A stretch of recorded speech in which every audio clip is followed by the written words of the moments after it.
자기 희생 없이 선을 행하는 것은 불가능합니다. 그래서 9절 10절을 보시면 농사짓는 사람들에게 있어서 열매는 굉장히 중요합니다. 결코 가볍게 대할 수 없는 것이 열매거든요. 그런데 농사를 짓고 결실하는 그 과정에서 곡식을 거둘 때 밤모퉁이를 제외하고 또 떨어진 이삭도 줍지 않고 굉장히 소홀한 겁니다. 이렇게 듬성듬성 할 수 있겠습니까? 쉽지 않습니다. 근데 그 이유가 오늘 본문에서는 가난한 사람과 거류민을 위해서 버려두라. 나는 너희 하나님 여호와이니라. 이렇게 살면 하나님이 복을 주십니다. 그래서 가난한 자들을 위해서 자신의 밭, 곡식 일부와 포도원 작물의 일부를 희생해야 했던 이런 과정을 설명하고 있습니다. 그래서 구제는 자기가 손해를 보는 겁니다.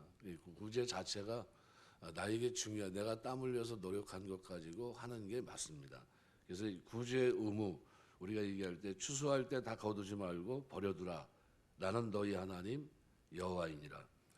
도와주는 것은 반드시 해야 할 것을 말씀하신 것인데요. 신명기 15장에도 보시면 11절에 땅에는 언제나 가난한 자가 그치지 아니하는 고로 내가 네게 명하여 이르노니 너는 반드시 내 경내 내 형제의 곤란한 자와 궁핍한 자에게 내 손을 펼치니라.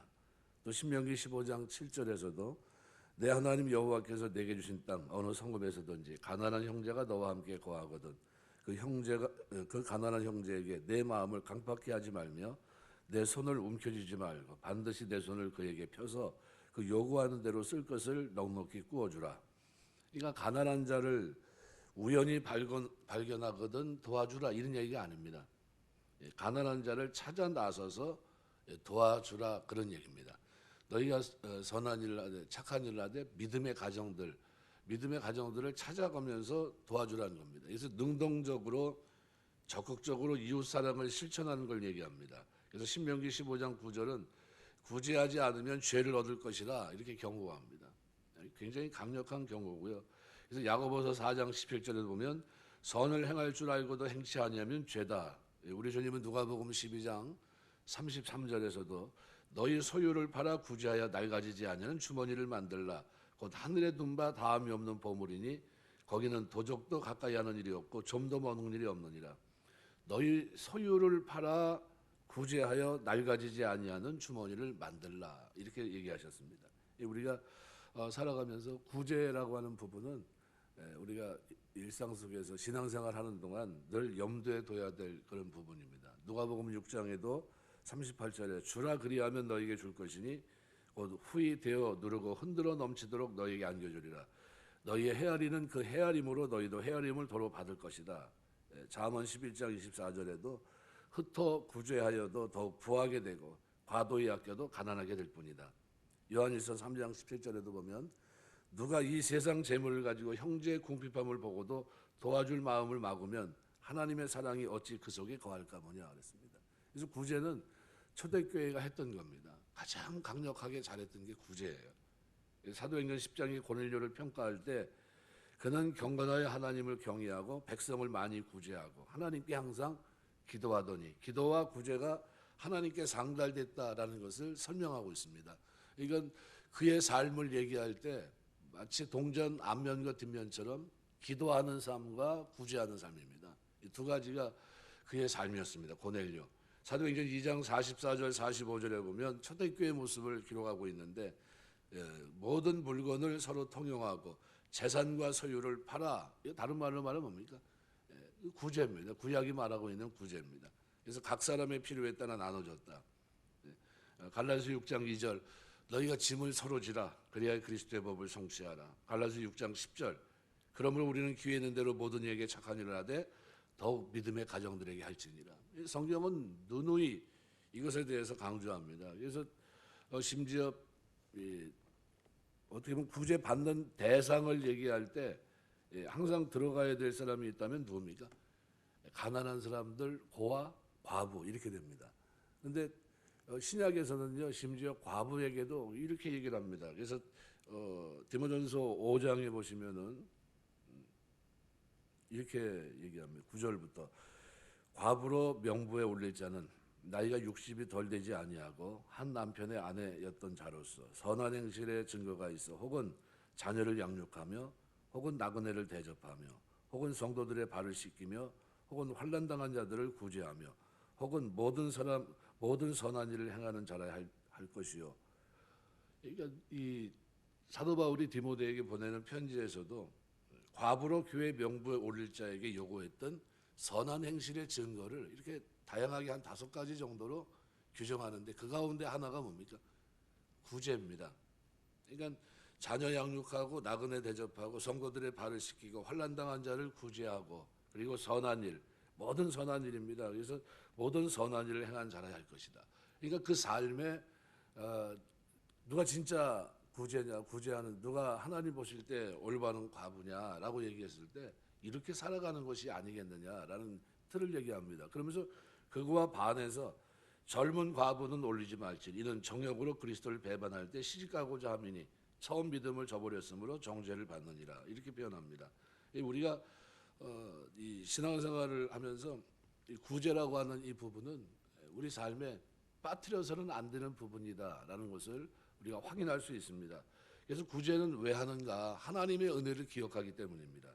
신명기 15장에 보면 구제에 대해서 자세히 말씀하시고 그렇게 해야 되는 이유를 15절에 기록하고 있습니다. 너는 애굽 땅의 종 되었던 것과 내 하나님 여호와께서 너를 속하였음을 기억하라. 그를 인하여 내가 오늘날 이같이 내게 명하노라. 그러니까 하나님의 명령이 애굽에서 종되어 있던 것, 그때 어떻게 너희가 하나님께 속했는데 그때 어떻게 살았냐는 거예요. 그러니까 그걸 생각하면서 어떻게 해요? 가난하고 나그네 된 사람들, 그들을 돌아봐야 된다는 겁니다. 그러니까 하나님의 은혜를 기억하기 위해서 구제하라는 겁니다. 룻기서에 보면 보아스라고 하는 유력한 자, 부자가 있는데 그는 가난한 과부인 롯 그리고 나오미 두 사람을 위해서 자기 밭에서 소년들에게 곡식단 사이에서 일부러 곡식을 어떻게 해요? 조금씩 뽑아냅니다. 버립니다. 그들로 죽게 합니다. 마음껏 죽게 합니다. 물도 마시게 하고. 그러니까 보아스에게 넓은 밭을 주신 하나님의 은혜가 롯에게는 이삭을 흡족하게 주어서 배불리 먹고 남게 했던 겁니다. 이 보아스나 롯이나 다 하나님의 은혜에 빚진 자들입니다.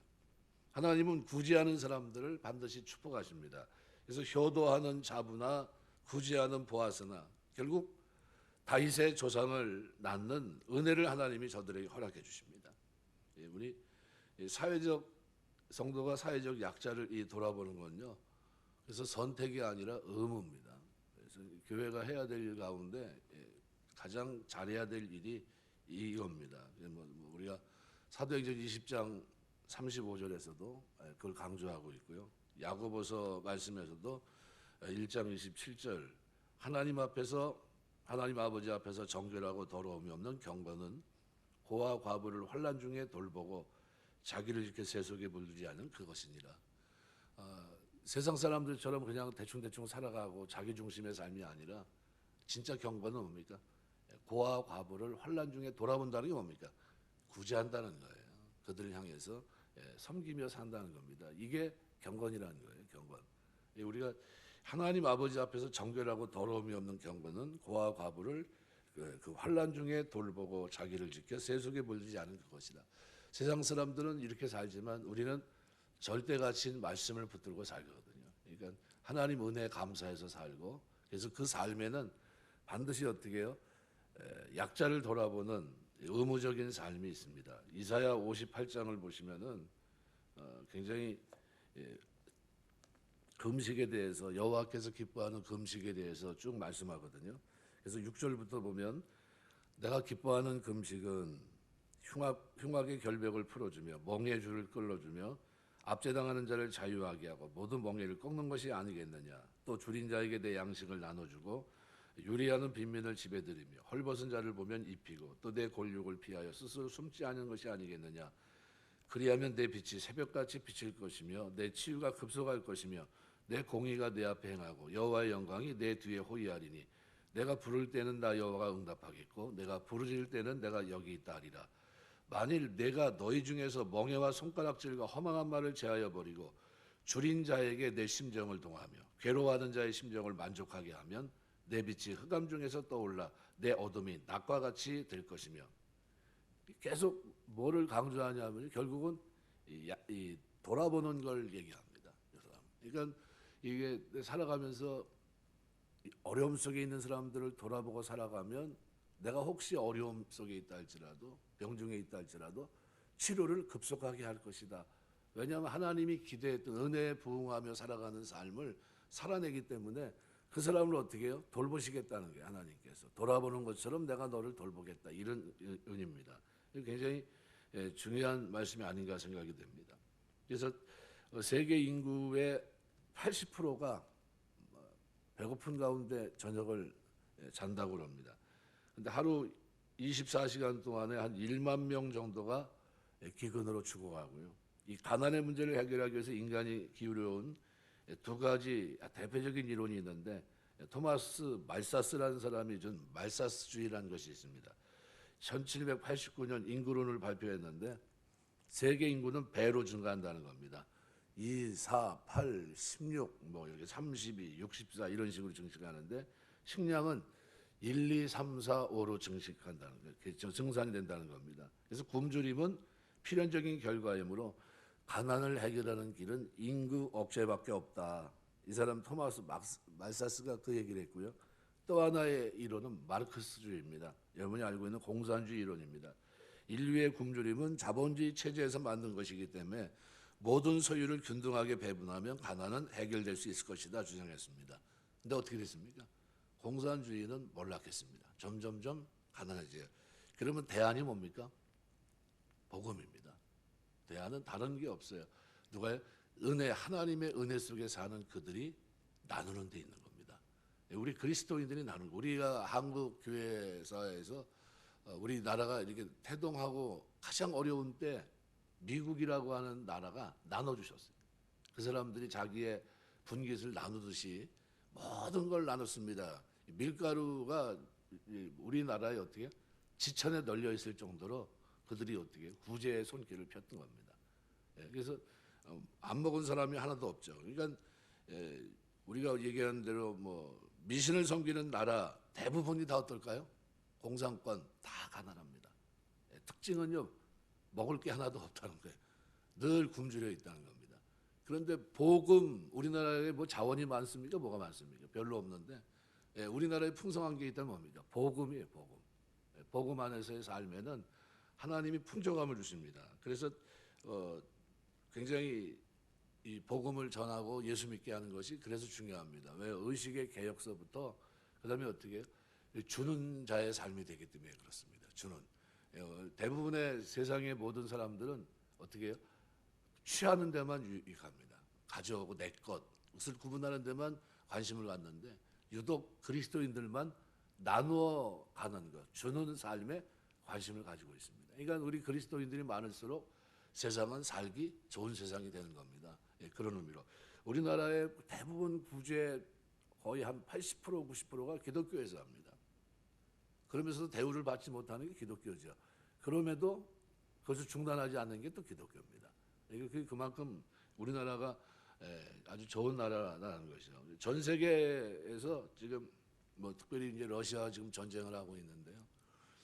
전 세계 국가가 군사비 5%만 줄이면요, 세계 기아 문제는 10년 안에 해결된다고 합니다. 그 정도로 엉뚱한 데 치중하고 있다 그런 얘기고요. 미국 사람들이 먹는 술을 위해서 400만 에이커의 농토가 소비되는데 이 술을 만들기 위해 소비되는 곡식이 50만 명이 1년간 먹을 수 있는 양이라고 합니다. 이거 술도 많이 만들지 않고 이걸 가지고 만약에 그 많은 사람들에게 제공을 한다면 어때요? 먹고 사는데 별 문제가 없습니다. 심지어 자기하고 관계 정치적으로 그 가난 속에 있음에도 불구하고 미국은 남은 쌀을 다 어떻게 합니까? 바다에 그냥 버려요. 주질 않습니다. 왜? 우리하고 이론이 다르기 때문에. 굉장히 그거는 잘못된 것이 아닌가 생각이 됩니다. 신명기 24장 19절 보면 내가 밭에서 곡식을 벨 때 그 한 못을 밭에 잊어버렸거든. 다시 가서 취하지 말고 객과 고와 과부를 위해 버려두라. 그리하면 내 하나님 여호와께서 내 손으로 하는 범사에 복을 내리시리라. 우리가 세상에 가지고 온 것도 없고 떠날 때 가지고 갈 것도 없습니다. 선한 일, 구제한 일, 주의 일 이것만 장래 자기를 위해 쌓아두는 겁니다. 쇠하지 않는 주머니를 가지라 주님의 명령입니다. 요한 웨슬레는 내게 가능한 모든 지력, 방법, 시간을 가지고 모든 사람에게 모든 선을 행하라는 이 생활 원칙을 가지고 평생을 살아갔던 사람입니다. 우리가 살아가면서 선을 심고 의를 심어서 영생을 거두는 귀한 은혜가 우리에게 있어야 될 줄 믿습니다. 말씀 맺겠습니다. 그래서 구제는요, 이건 해도 되고 안 해도 되고가 아닙니다. 여유 있으면 하고 여유 없으면 못하고 이런 문제가 아닙니다. 구제는 마땅히 손을 펴야 되는 겁니다. 왜? 하나님의 은혜를 기억하는 사람들이 이 땅에서 복음 안의 삶을 가장 잘 표현된 게 뭡니까? 구제입니다. 왜 줍니까? 낙이 굉장히 귀하잖아요. 그렇게 농사를 져가지고 밥모퉁이를 떼준다. 그걸 잊어버리고 거두지 못한 걸 그냥 준다. 얼마나 아깝겠습니까? 그런데 하나님 말씀을 기억하면서 우리가 그렇게 하는 겁니다. 그래서 우리가 이렇게 살아가면 이사야 58장에 기록한 대로 금식 중에도 특별히 10절 말씀에 줄인 자에게 내 심정을 동하며 괴로운 자의 심정을 만족하게 하면 내 빛이 흑암 중에서 떠올라 내 어둠이 낮과 같이 될 것이며 여호와가 너를 항상 인도하며 메마른 곳에서 내 영혼을 만족하게 하며 내 뿔을 견고하게 하리니 너는 물된 동산 같겠고 물이 끊어지지 않는 샘 같을 것이라. 어떤 사람이 이런 복을 받습니까? 바로 약한 사람들을 돌아보며 살아가는 이런 사람들입니다. 우리 교회 많은 분들이 하나님을 섬기며 사는 동안 이 구제를 통해서 하나님이 공급하시는 이와 같은 든든한 말씀의 약속을 우리가 누리며 살 수 있는 축복이 되시길 주의 이름으로 축원합니다. 기도하겠습니다.